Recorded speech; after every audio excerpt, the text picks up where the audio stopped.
Good morning students. In this video, I will discuss the attachment on the hip bone. In my previous video, I discussed the different parts of the hip bone.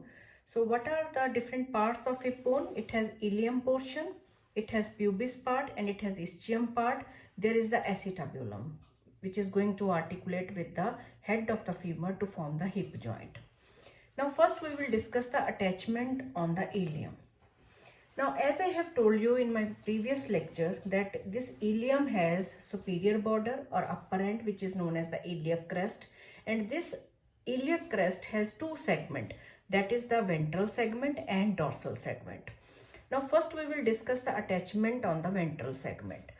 This ventral segment has outer lip, it has intermediate area and it has inner lip. Now this ventral segment on the outer lip, it is just giving insertion to the external oblique muscle. The intermediate area, that is to the whole extent, is giving origin to the internal oblique muscle, and the inner lip of this ventral segment to the whole length is giving origin to the transversus abdominis. So these are the three important muscles which are related to iliac crest. What are the other structures which are related to this portion? To the outer lip, to the whole extent, fascia lata is attached. Now, as you know, this is the tubercle. So, in front of the tubercle, this portion of the ventral segment on outer lip is just giving attachment to the tensor fascia lata. Behind this, the highest point of the hip bone, this portion is going to give origin to the latissimus dorsi muscle. So, these are the structures which are present on the outer lip. On the inner side, as I have told you, that to the whole extent of this ventral segment is giving origin to the transversus abdominis. So what are the other structure related to it? The fascia covering the transversus abdominis muscle or fascia transversalis. Then in the posterior part, in this region, there is the quadratus lumborum muscle is getting origin and the thoracolumbar fascia just covering that quadratus lumborum. So these are the attachment on the ventral segment of the iliac crest. Now this is the dorsal segment. So this is the dorsal segment. Now this dorsal segment has the lateral slope, it has the medial slope. Now on the lateral slope, this lateral slope of the dorsal segment of the iliac crest is going to give origin to the gluteus maximus, and this medial slope is going to give origin to the erector spinae muscle. So these are the important things, and other structure which are arising in relation to the erector spinae is there is dorsal interosseous sacroiliac ligament. So that is related with this. So these are the important structures which are present or attached to the iliac crest. Now coming to this is, as I have told you, that this is the anterior border of the ilium. Now this anterior border has anterior superior iliac spine and anterior inferior iliac spine.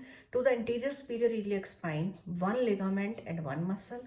Again, with the anterior inferior iliac spine, there is one muscle and one ligament. What are those? To the anterior superior iliac spine, this is the inguinal ligament is attached here and sartorius is getting origin.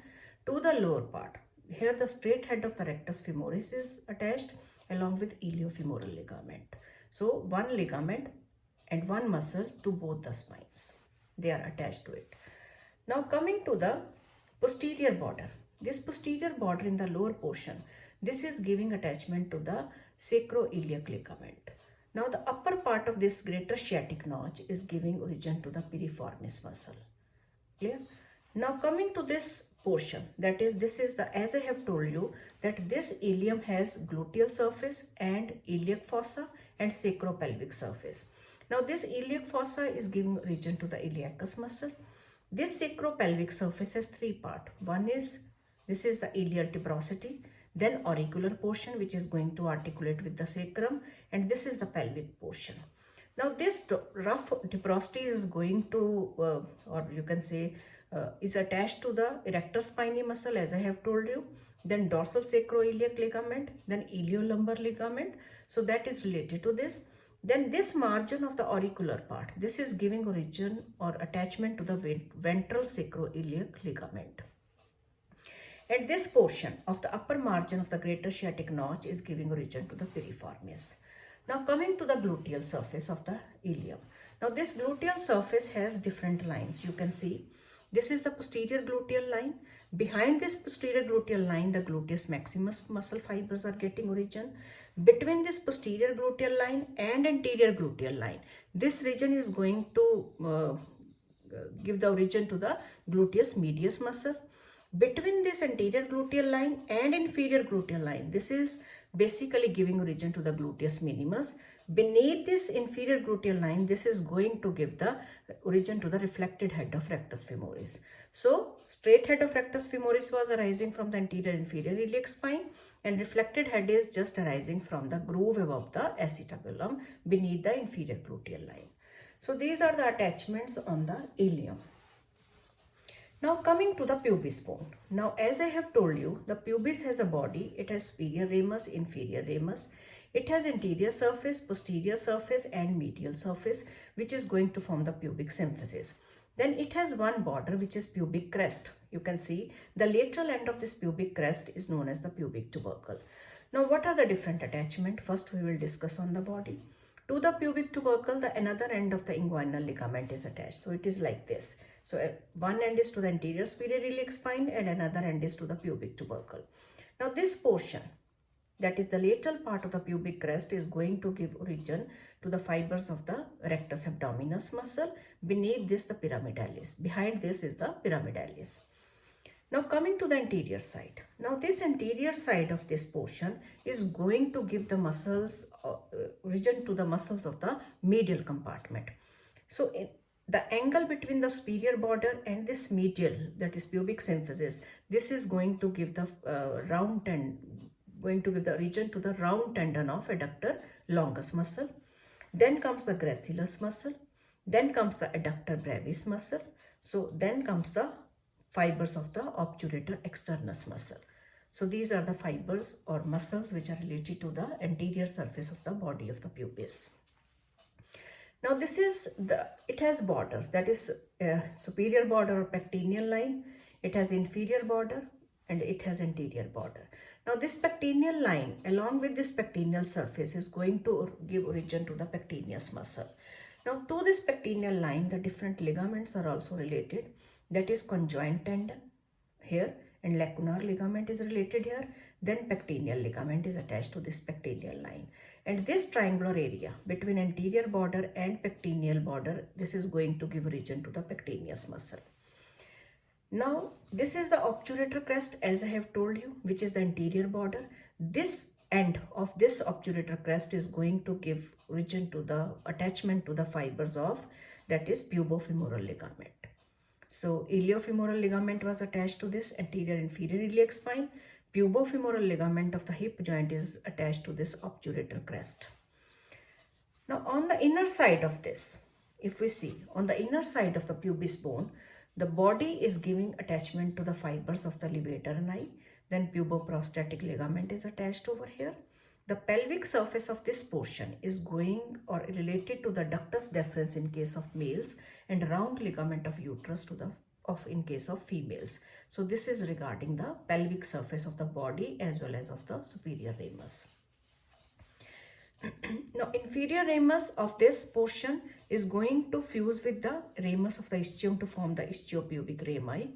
And to this ischiopubic rami, it has upper border and lower border.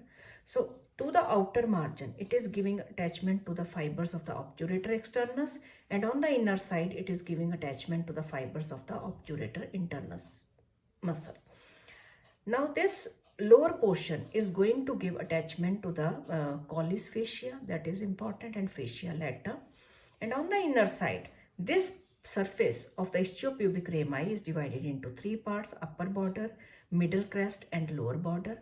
Upper is going to give attachment to the obturator externus, middle portion to the deep transverse perenniae, and lower portion to the superficial transverse perenniae. So these are the important structures which are related here. Along with the deep transverse perenniae in the center, sphincter urethrae muscle is also related. So these are the attachment on the ischiopubic rami. Now come to the ischium. Now ischium has this femoral surface. So the upper part of this femoral surface is going to give attachment to the ischiofemoral ligament. So three ligaments of the hip joint, that is pubofemoral, iliofemoral and ischiofemoral, So I told you the iliofemoral, which is attached to anterior inferior iliac spine, pubofemoral to the obturator crest, and ischiofemoral to this femoral surface of the ischium bone. Now, coming to this groove portion, which is between the acetabulum and upper part of this ischial tuberosity, here the quadratus femoris muscle is related. Now, behind this is the ischial spine. This ischial spine is giving attachment to the sacrospinous ligament, then coccygeus muscle, and the levator ani muscle. So these are the muscles which are related here. So coccygeus, posterior end of the levator ani, and sacrospinous ligament.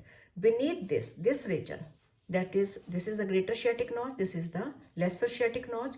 The lesser sciatic notch is giving origin to the fibers of superior gemellus and inferior gemellus. So these are the muscles which are basically related to the that is lesser sciatic notch. Now coming to the ischial tuberosity. Now this ischial tuberosity is divided by an horizontal line into upper and lower portion. Upper portion is further divided by an oblique line, you can see here, into the that is spirolateral and infiromedial portion. This is the spirolateral and infiromedial portion. Spirolateral is with semimembranosus and infiromedial is semitendinosus and long head of the rectus femoris. So these muscles are getting origin from the ischial tuberosity. Now the transverse line, this is the transverse line. Beneath this is the vertical portion, and this vertical portion is further divided into outer and inner portion. Now from the outer portion, the adductor magnus fibers, they arises. That is ischial fibers of the adductor magnus, they arise here, and they are extending up to the ramus portion. So this is the basically muscle which is related to the ramus of the ischium, that is adductor magnus. Rest of the adductor muscles, they are related to the pubis, that is adductor longus, then gracilis, then adductor brevis. And adductor magnus is just related to the ramus of the ischium and this outer part of this ischial tuberosity, that is lower part of the ischial tuberosity. This is very important.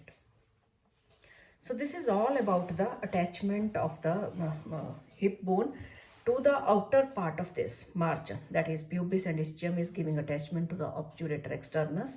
To the inner margin, which muscle is related? That is obturator internus muscle.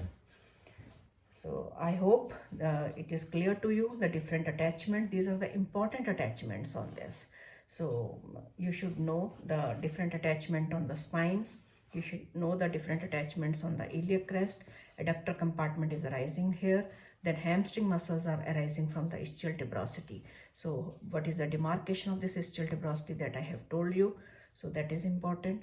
Then the inner part of this, outer part is giving origin to the adductor magnus, but inner part of this lower portion is covered with fibrofatty tissue on which we sit basically. So that is the sitting point of while sitting on the ground. So this is the portion on which we just sit. So this is all about the attachment of the hip bone. Thank you very much. If you like my video, kindly share it and subscribe it. Thank you.